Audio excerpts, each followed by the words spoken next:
Hey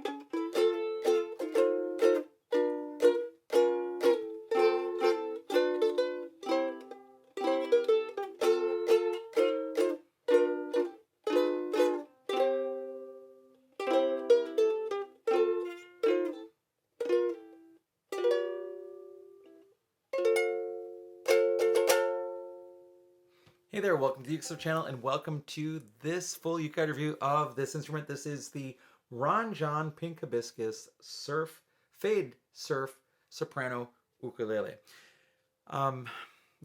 This is a student's ukulele, young student's ukulele that was brought in to me at school. And student said, Dr. Russell, my ukulele, the strings, the tuners won't hold. Can you take a look at it? So I took a look at it, and I've done what I can to make this a partially playable ukulele.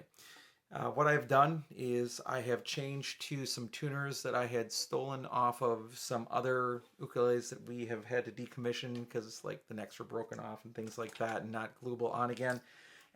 Replacing these tuning pegs that were awful. Now, not that friction pegs are all bad. They're not all bad. They're harder work, I think, than geared tuning pegs in general. But people like the look of them. People are fine with them. They work, right? Magic Fluke, for example, in the USA sells their instruments with friction pegs because they actually do work. Again, they may not be as easy to use as a geared tuner because, you know, they're much less, what do you call it? You just turn it a little bit and it changes a lot on a friction tuner. Much harder for a beginner to work with, especially a little kid.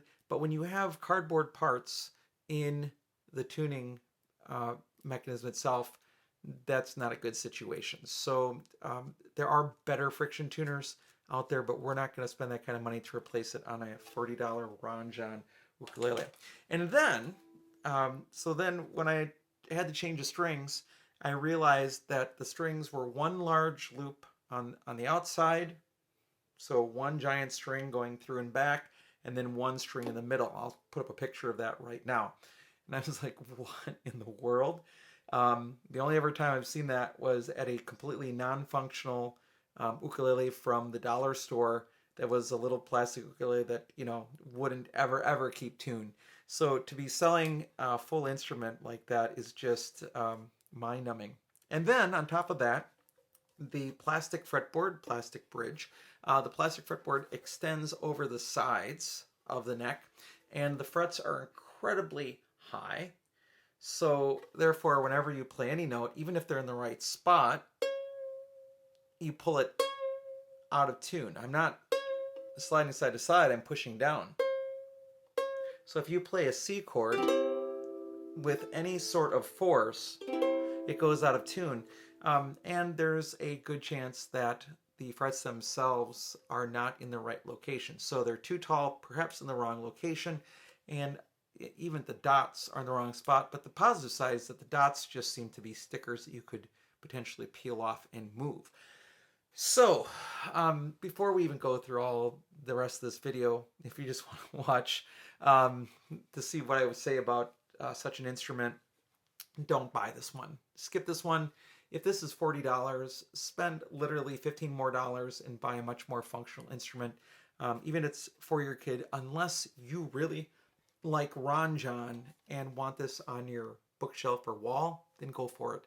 But this is not a playable instrument as it's sold for anyone. So just do keep that in mind. Now, what do I do in these reviews? First of all, I go through some subjective categories that I go through with all instruments. Then I'll go over the specifications. Then I'll summarize the instrument and give it a UkeGuide rating.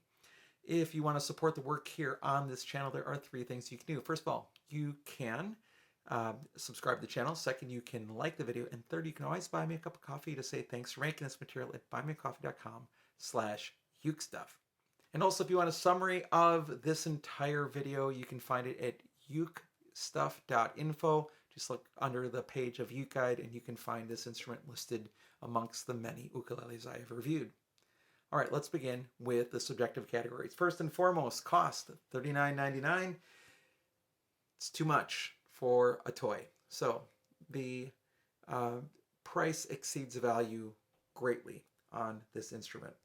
The build quality, there are critical issues. As I've already mentioned, the tuners are basically not good or not functional with the cardboard pieces. Using 2 pieces of string for the strings, make sure that it's never going to tune correctly. The fretboard is too large, frets are too high, and perhaps in the wrong spot for this instrument. And it is incredibly cheap plywood with a sort of weird like stain on the inside. So let's go take a look at the inside of this instrument. All right, so let's take a look at the inside here. Well, there is a tail block. Look at the size of those screws that are holding the bridge plate in. Unbelievable. Very, very low quality laminate. As you can see, if I kind of get closer to here, the glue mass isn't actually too bad, really. I mean, you can see the glue, but it's just cheap, cheap, cheap laminate. Now let's take a look at the upper bout if we can. All right, getting back as far as I can, there is the upper bout. There is the neck block. There are the sides. Ooh, lots of glue mess there on the one side. Let's see on the other side if I can angle over there. Not really too well. But yeah, you can see it is not a high quality build here, which is sort of to be expected at this price point. But that's really all there is to see on the inside of this Ranjan ukulele. So in terms of build quality, I think there are critical issues there. Avoid this one. So in terms of appearance, I think it looks okay, especially from a distance. It's a nice souvenir, and that's where it's at.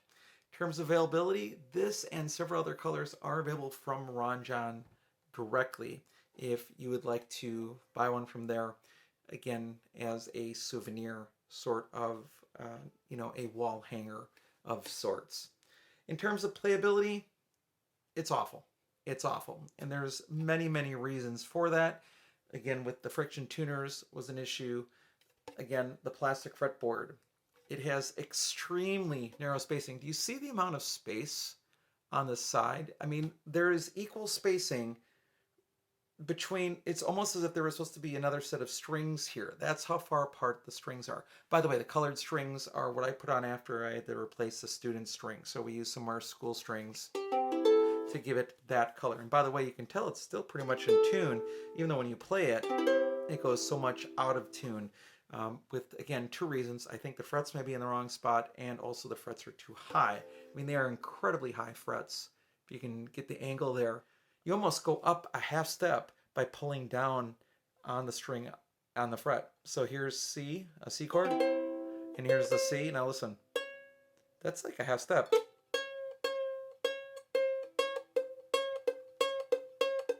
Makes playing the Jaws theme very easy though, so that's a positive on that side of things. So yeah, with the string spacing, with the awful fretboard, with the awful tuners, avoid. Playability is awful. In terms of sound quality, it's poor. It's poor, right? Not only can it not play in tune, it's not as loud as some sopranos, and the tone is not pleasing at all. And a lot of that, it could be better if it was in tune. I think it'd be more acceptable, but it's definitely not bright. It's got that sort of laminate woofy tone. Yeah, but definitely not a great tone by any means of the imagination. Now, one of the things I do is I let you see what I'm hearing by using the app Tonal Energy Tuner on my iPad. So I will play the C chord into the app and let you see what I'm hearing. Here it comes.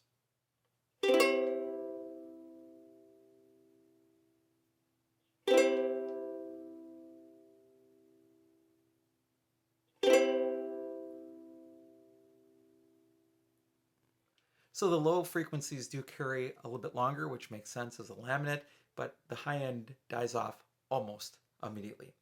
All right, now that we've gone over the subjective categories, let's get into specifications. It is a soprano scale ukulele with a measured scale length from nut to saddle of 13.375 inches. I'm not sure I've seen that scale length before. There are 12 frets with 12 to the body. Incidentally, the harmonics work better higher than where the 12th fret is at. With the harmonics being in a different spot than right above the fret is also indicative of some problems. It does not have side position markers, and the front position markers are in the wrong spot. It is a double bout ukulele with a thick laminate soundboard and laminate back and sides of some type. Could be basswood. And again, there's nothing wrong with less expensive laminate. I mean, there's even better, less expensive laminate that's out there too. Nothing wrong with a particular lesser laminate as long as it's well built, which this is not. The bridge is a plastic tie bar bridge, although originally just looped, as I showed earlier in the video with the picture of how it was strung with just 2 pieces of string. And it does not obviously have a radius fretboard. The nut and saddle are formed right into the build, so the saddle here is not adjustable. It's just built right into that piece. Some other companies do that, so that isn't the worst of all cases. And in fact, the action itself isn't horrific until you actually have to play it with those super tall frets. The nut, however, as formed, is awful, and where again the string spacing's at, which is just horrendous. It's a painted finish with that hibiscus back, and then sort of a painted wood pattern on the rest of it. You know, sort of like gloss over to make it look like it's wood, but that's not the grain popping through in any way. The overall length is 21.875 inches from tip to tail, and it weighs 14.3 ounces, which is pretty light, and it is pretty well balanced, as you can see in my hands. The friction tuners are very, very, very poor quality friction tuners with cardboard as the holding mechanism in them, and if you have one of these, you'll need to replace it. We just happen to have these from ukuleles we've scavenged parts from that I was able to swap them out for the student, and now the ukulele kind of works, but down the road, as they reach our actual classes that learn ukulele, they'll probably want a different instrument at that point.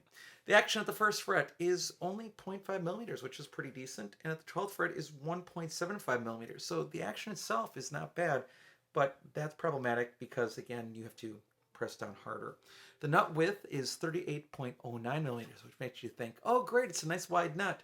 Oh no, the string spacing is super tight at 23.04 millimeters G to A. So much more together than any other ukulele I've ever seen, and that includes my Sopranissimos that I own as well. The space between the strings, this will even prove it more, at the 1st fret is 6.26 millimeters between each string, which is only 23.04 G to A. That is just so incredibly tight. And the depth of the neck, very C-shaped neck, at the 3rd fret is 23.40 millimeters from the top of the strings to the bottom of the neck, which is super thick and chunky as well. So with those specifications and with the subjective categories we've talked about, let's summarize the instrument. This is a souvenir and a souvenir only. This is not a functional playable instrument the way that it is sold, and therefore it cannot be recommended to you in any possible way. The problems here are just way too many to repeat again in this video, and I don't want to waste your time in having you listen to all that again. If you like how this looks, it's a wall hanger, it's a decoration. If you want to make this into a playable instrument, it's just not worth it. You would need to remove this fretboard, get a different fretboard, really, replace the tuners, and I think the rest of it might work. This bridge and saddle will work for you, I think, but you would have to replace the fretboard, and then you'd have to adjust action and also get a nut as well. Just, it's too much. For an instrument that's $40, you can spend $15 more and get a functional instrument instead. So, not recommended unless you're looking for a souvenir from Ranjan. And Ranjan actually does sell Kala instruments, as at least it has one listed on its website that it offers as well. Ranjan should have worked with Kala to make a Macala Dolphin version of this thing. And yeah, it would have been $50, but I don't think that's the magic. I don't think $39.99 is the magic price point of somebody's willing to buy a cheap ukulele to spending $50 to get a functional ukulele. I think there was a mistake there, and I think they could have worked, since they're already carrying a Kala, to make a Ranjan Macala Dolphin instead. I think they could have done that, and I don't know why they didn't. But again, I'm not the one running Ranjan or choosing the instrument, but boy, I hope people are not buying these with the idea that they're buying a functional ukulele for their kids, because that's not what people are getting. All right. Thanks so much for watching the video. I hope you're having a great day, and I'll be back soon with some more Uke stuff for you.